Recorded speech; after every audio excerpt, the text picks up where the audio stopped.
ah, ano, kailangan ma-interview kita kasi gusto ko yung mga tao medyo light, na magaan ba, yung good vibes Yes lang. po.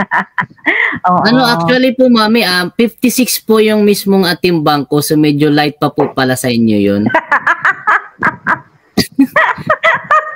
Oo nga, oo nga. Nahulaan kong light lang. Pero medyo mabigat.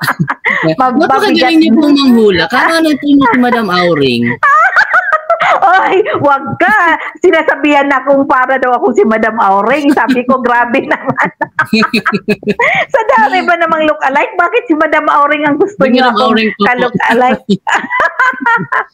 Pero okay lang naman. Diyos ko, isang Madam Auring ba naman eh. Yes po, kilala po. Yes. Kahit po siguro nakapikit yung isang mata ko, kilala ko po siya. O, di ba? Oo. Idol mo ba siya nung kapanahunan mo? Kapanahunan niya pala. Ay, buhay pa ba siya? Di ba? Parang patay na, di ba?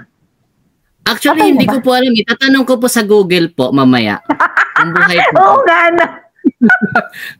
Parehas tayo hindi alam kung buhay o patay, di ba? Pero, di ba, pag Madam Auring ang pinag-uusapan, ibang level din yon.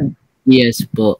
Akala ko nga po, mami, kayo po yung kumanta ng Isang Linggong Pag-ibig po. Ay, oo nga. Alam ko yan. May nagsasabi din sa akin ng ganyan. Oo. Mayroon din nagsasabi sa akin ng ganyan. Kaya, nako, lalo na itong pagsalasalamin ko ng ganito, na pagkakamalan din.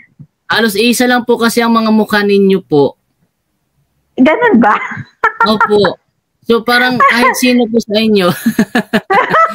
parang isa lang po, pero napakaganda at napakasimple, di ba? Tapos yung ganyan, marami po kayong kamukha, mga sikat pa po.